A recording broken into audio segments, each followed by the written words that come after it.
할렐루야! 안녕하십니까? 또 한 주간도 성령의 능력으로 잘 지내셨는지요? 계속해서 78편 두 번째 시간입니다. 9절부터 39절까지는 에브라임 자손, 즉 북이스라엘에 대한 행동을 서술하고 있습니다. 이 절들에서 북이스라엘의 반역과 하나님의 구원의 역사에 대한 망각은 후반부에서 계속해서 나옵니다. 에브라임 자손은 유다 지파와 달리 에브라임 지파가 주도적인 역할을 하던 북이스라엘을 말합니다. 아마도 이것은 사울의 통치 시대 때까지 이어진 북쪽의 열 지파 중심에 대한 그 이스라엘 왕국에 대한 언급인 것입니다. 이사야서나 호세아에서도 북이스라엘을 에브라임 지파라고 호칭을 하고 있습니다. 절수가 많아서 모든 절을 다 읽지는 않습니다.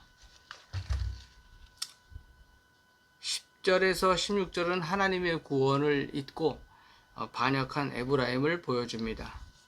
9절부터 11절까지 보면은요, 9절은 아마도 다윗이 왕이 되기 전까지 이스라엘 백성들이 당했던 전쟁에서의 비참한 패배를 보여주고 있고요.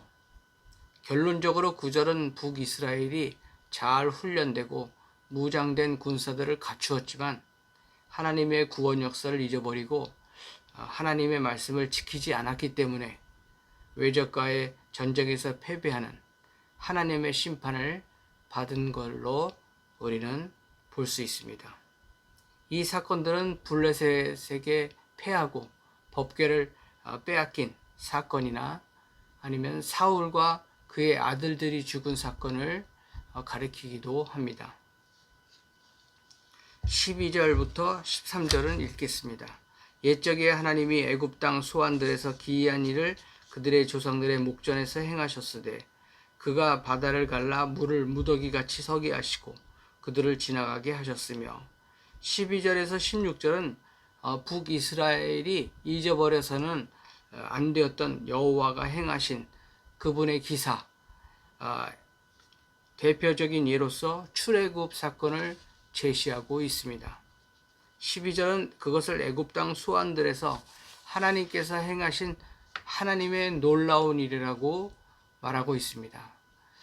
소환은 나일강 삼각주의 북동 지역에 있는 성을 가리키고 있고 또한 열 재앙이 일어난 지역을 말하기도 합니다.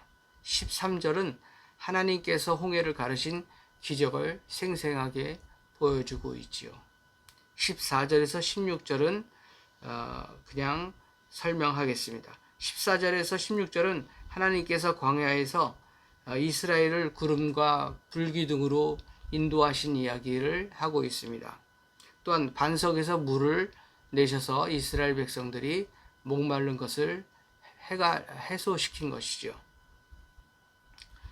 출애굽의 시작부터 약속의 땅으로 들어가기까지 하나님께서 이스라엘에게 행하신 놀라운 기적의 일들을 이스라엘 백성들은 분명히 눈으로 보고 있습니다.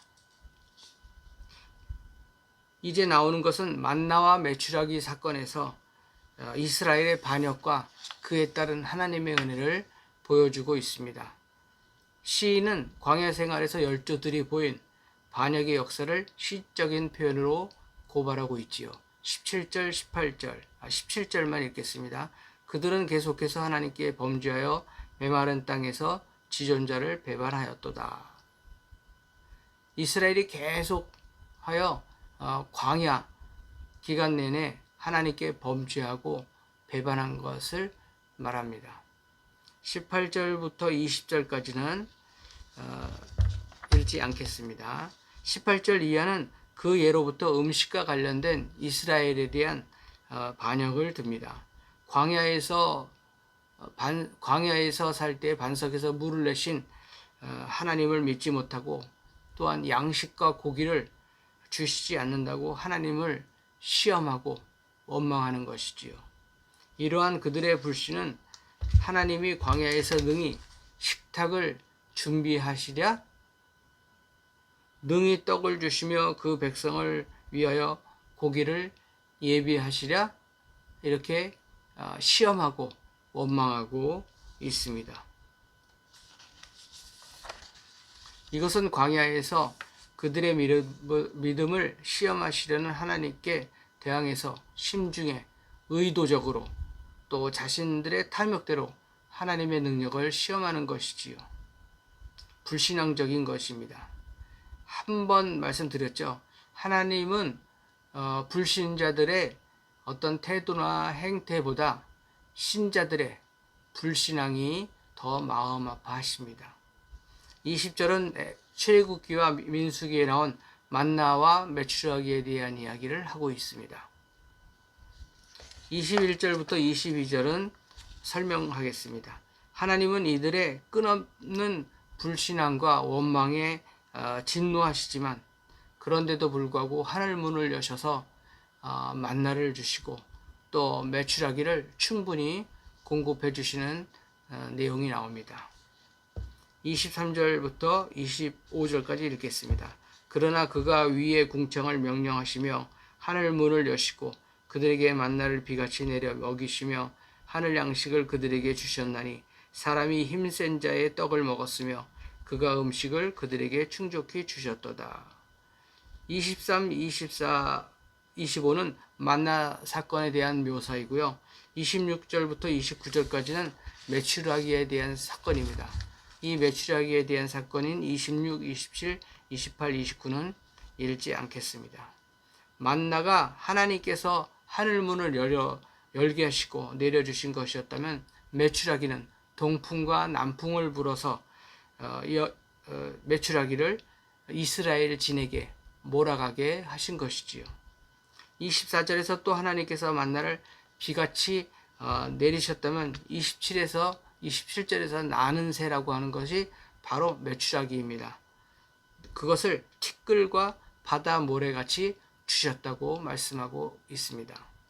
이 모두 만나와 메추라기를 충족하고 배불리 먹을 수 있게끔 하나님께서 기적적으로 베풀어 주신 양식임을 강조합니다.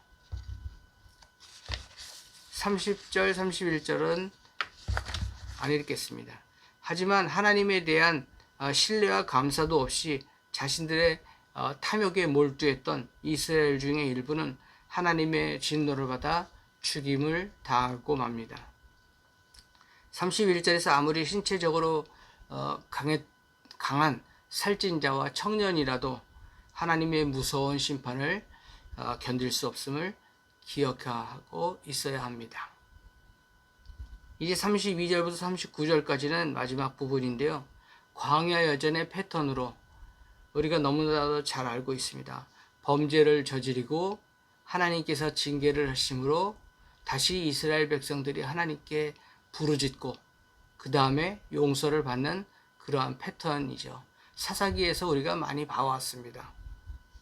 32절은 안 읽겠습니다. 설명만 할게요. 32절은 광야 기간 내내 지속되었던 이스라엘의 불신앙적인 반역을 말하는 것이기도 하지만 민수기 14장의 가나안 정탐꾼 사건을 이야기하는 것도 있습니다. 가나안 땅을 정탐한 정탐꾼들과 이스라엘 백성들은 애국과 홍해와 광야에서 전능하신 하나님의 어마어마한 기적을 봐왔습니다. 그걸 경험했음에도 가나안 땅을 점령하게 하실 하나님을 믿지 못하고 불신앙적인 생각을 갖고 있는 것이지요. 그 사건의 결과로 출애굽해서 가나안으로 들어가기까지 40년이 걸립니다. 33, 34, 35 설명합니다. 33절은 하나님이 저희 날을 한 호흡처럼 저희 해를 갑작스러운 재앙으로 마치게 하셨다는 것으로 직역해도 되겠습니다. 34절은 하나님께서 그들을 광야에서 죽이실 때야 비로소 이스라엘은 하나님께 부르짖고 또 용서를 구하고 회개하면서 하나님을 간절히 찾았습니다. 35절 또 하나님만이 안전한 반석이시고 지존하신 하나님이라고 외치고 있는 것이지요. 하지만 그것도 오래가지 못합니다. 다시 하나님과의 언약에 불성실한 모습을 보이고 있습니다. 36, 37절 설명합니다. 36절은 그들의 회개가 진실하지 못함을 보여주고 있고요. 38절, 39절은 하나님께서 이스라엘의 회개와 돌이킴이 일시적이고 믿을 수 없다는 것을 아셨음에도 자비하심으로 여러 번 진노를 돌이키시고 그들을 용서하는 모습입니다. 39절, 왜냐하면 하나님은 그들이 참으로 연약한 육체일 뿐이고 다시 오지 못하는 바람이라고 하는 그런 존재임을 알고 있으시기 때문입니다. 이스라엘이 하나님의 능력과 기사를 자주 잊어버리고 반역했다는 것에 대비하는 자비로운 하나님의 꼭 기억하시기 바랍니다. 우리는 기억하지 못해도 하나님은 기억하고 계십니다. 사실은 우리가 기억하지 못하는 것도 있지만 기억하기 싫은 것도 있는 것이지요. 이처럼 이스라엘의 범죄에 대한 하나님의 징계와 그에 뒤따르는 이스라엘 백성들의 회개, 거기에 따른 하나님의 용서, 광야 생활뿐만 아니라 사사시대, 왕국시대에도 계속해서 그것이 반복되어 왔습니다. 사실 우리의 이야기가 아닐까요? 전쟁에 필요한 것을 모두 갖추고 있어도 패배할 수 있고요. 전쟁에 필요한 무기가 부족하고 군사들이 없어도 하나님이 함께 하시면 승리할 수 있음을 믿으시기 바랍니다. 사사기 2장 17절부터 19절에 보면 이런 표현이 있습니다. 이스라엘 백성들이 부르짖어서 하나님께서 이제 용서를 하시고 사사들을 보내시면 사사들을 다 믿는 게 아닙니다. 그래도 그 중에 사사들을 믿지 않는다고 합니다. 사사들이 살아있는데도 불구하고요. 하지만 사사들이 죽은 다음에는 그냥 거의 다 우상을 쫓아가는 것이지요. 그들의 조상들보다 더욱 타락하여 다른 신들을 따라 섬기게 되는 겁니다. 이스라엘 백성들을 욕할 수 없습니다. 왜냐하면 그것이 바로 나이기 때문이지요. 우리의 뜻대로 하나님께서 안 움직여 주시고 또 설득도 안 되니 그냥 자기 합리화로 내가 신을 만들고 다른 신을 쫓아가는 겁니다. 고구마 1000개 먹은 것처럼 참 답답하지요. 이스라엘 백성들 또 이런 사람들 보면 전문용어로 똥멍청이라고 하죠. 씁쓸합니다. 그러나 우리에게는 예수님이 계십니다. 믿으시기를 바랍니다. 시편 강해를 80여 주에 걸쳐서 80번에 의해서 이렇게 왔는데요. 다윗이나 믿음의 선조들이 하나님을 향해서 몸부림치고 또 발버둥을 친 이유를 우리는 심각하게 찾아보고 돌아봐야 합니다.